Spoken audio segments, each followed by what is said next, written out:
오늘은 주유에 대해서 이야기를 해볼까 합니다. 여러분은 주유하면 어떤 이미지가 떠오르시나요? 꽃미남, 뛰어난 정치가, 예술을 사랑하는 남자, 천재, 통솔력, 부인이 이쁘다, 요런 정도의 이미지가 떠오르죠. 부족한 게 거의 없는 무결점 남자, 요런 이미지가 강합니다. 주유는 양주 여강군 서현에서 태어났습니다. 명문가 집안답게 아주 부유하게 컸는데요. 어릴 때부터 악기를 잘 다루고, 또 이게 악기 다루는 솜씨가 최고예요, 최고. 이러다 보니까 만약에 주유가 분사를 부리지 않으면 이 아티스트로 크지 않았을까, 지금의 BTS. 왜냐면 얼굴 잘생겼죠. 제가 잘 못 그렸습니다만 얼굴도 잘생긴 데다가 악기도 잘 다루고 노래도 잘해. 세상에 더 없는 아티스트가 됐겠죠. 이런 주유가 어릴 때 친구가 손책입니다. 손책은 아버지가 손견이죠. 주유는 음악을 좋아하고 손책은 무예를 좋아했습니다. 서로 상반된 성격인데 절친이 되죠. 아마 손책이 무예를 좋아했기 때문에 주유에게 무예를 전수해주지 않았을까, 이런 생각을 해봅니다. 주유는 무사 가문은 아니기 때문에 손책과 친해지면서 무예를 습득하고, 천재다 보니까 빨리 습득해서 어느 정도 상위급 레벨의 무예의 실력을 갖추지 않았을까, 이런 생각을 해봅니다. 이 손책과 어린 시절 중마고로 크다가 손책이 아버지 손견이 형주의 류표에게 죽죠. 그래서 약간 불우한 시절을 보냅니다. 손책이 아버지 없이. 이 원술 밑에서 이제 성장하게 되는데,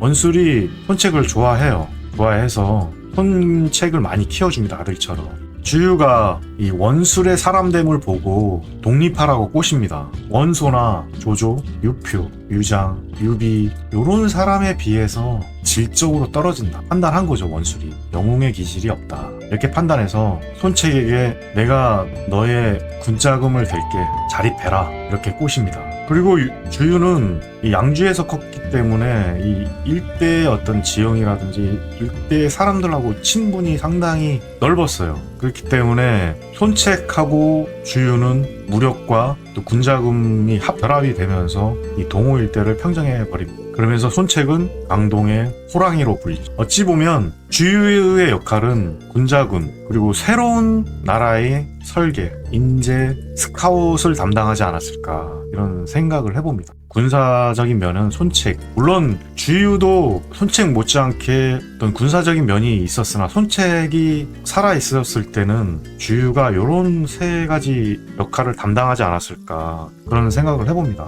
물론 삼국지연의에서는 이런 부분이 부각이 안 됐지만, 정사에서는 상세히는 아니지만 미묘하게 설명된 부분을 제가 내피셜을 총동원해서 생각을 해보면 군자금, 또 설계, 또 인재 스카웃 정도를 담당하지 않았을까, 저는 이런 생각을 해봅니다. 이렇게 강동에서 승승장구하다가 손책이 돌연 죽어버리죠. 젊은 나이에 죽어버리는데, 딱히 손책은 후사가 없었기 때문에 이 동생 손건이 손책 뒤를 이어서 대권을 잡습니다. 그러나 이제 이 주유가 설계를 하고 자금을 담당하고 저 스카웃을 담당하다 보니까 이 동호회는 주유의 사람들이 엄청 많았겠죠. 손건의 사람들은. 그러다 보니까 아무래도 이 막강한 실력자임에는 틀림이 없었을 겁니다.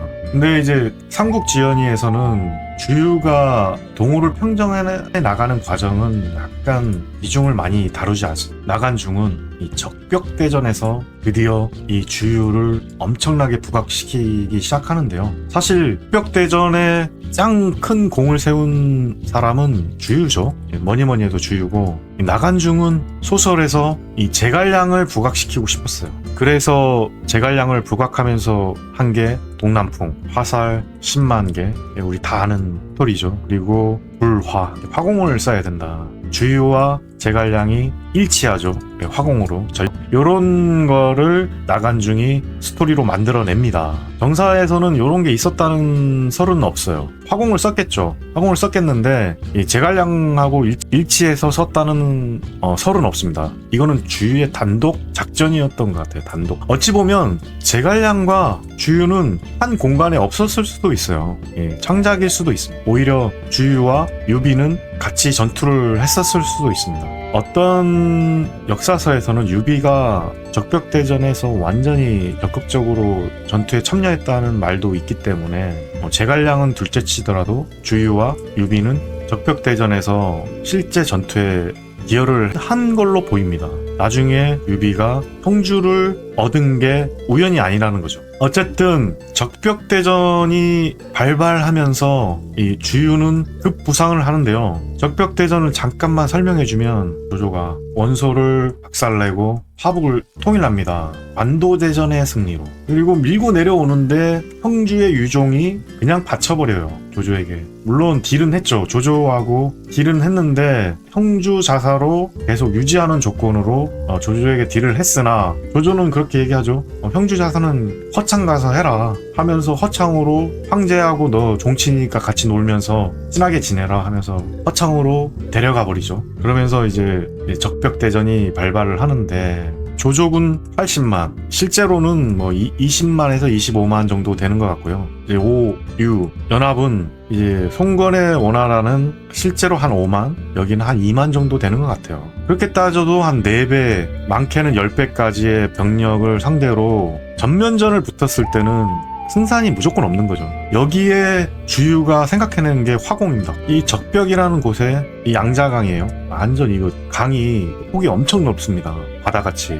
이 주변에 적벽 주변에 한 5만에서 7만 정도의 병사를 주둔시켰겠죠. 물론 뭐 전함도 했겠지만 수전을 했을 거라고는 보는데 이 적벽 근처에서 화살을 날리지 않았을까. 왜냐면은 아무리 수전에 강하더라도 조조도 헛개비가 아니거든요. 양쪽으로 물량 쪽으로 아주 막강한데 쪽수로 이거는 좀 힘들었을 거라고 봅니다. 그래서 제가 유추해보면 이 적벽 근처에 수많은 군대를 매복시켜 놓고 여기서 화살을 날리지 않았을까 이런 생각을 해봐요. 벽 위에 어떤 약간 높은 지대를 이용해서 높은 지대에서 낮은 지대로 화살을 날리지 않았을까 그런 생각을 해봅니다. 이 전략을 아마 주유가 썼다. 뭐 화살도 주유가 만들었겠죠. 10만 개를.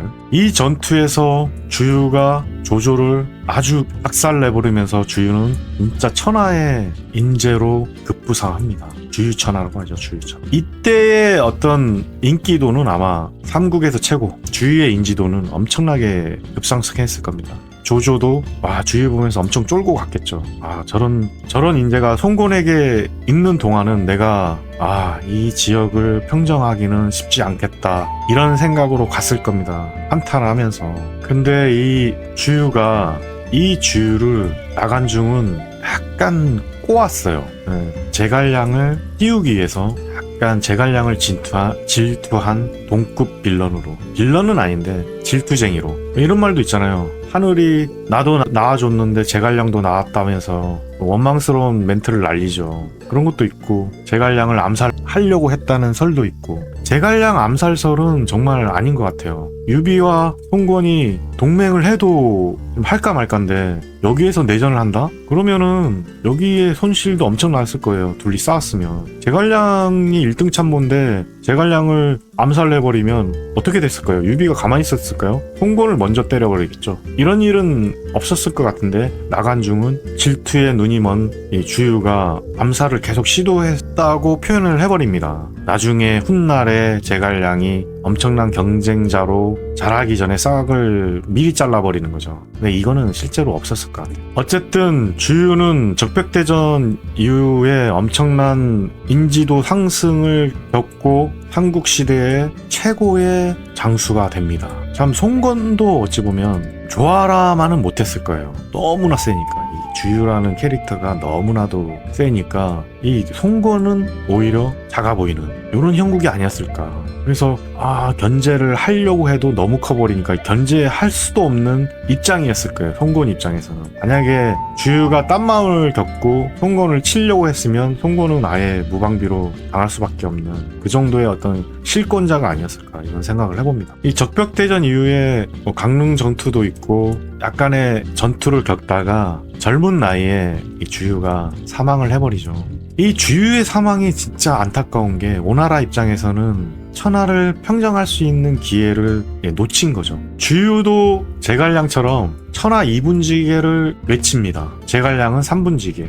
송나라 시대 북송이 있고 남송이 있잖아요. 이게 몽골이 차지해버리니까 남송. 이 남송 시대에 보면은 위아래로 딱 나눠져가지고 이 주유가 생각한 천하 이분지계. 수도는 아마 양양일 확률이 높아요. 남송의 수도 양양. 이쪽이 물자도 좋고 이제 교통이 요지기 때문에 이 동쪽으로 해서 가면은 서쪽으로 뻗어나가기가 너무 힘들잖아요. 익주와 양주를 다 아우르기 위해서는 평주의 양양이 가장 적합한 수도였지 않을까 그런 생각은 해봅니다. 저 개인적으로. 주유가 10년만 더 살았으면 아마 천하 이분지기를 해서 삼국지가 아니라 이국지가 됐을 수도 있어요.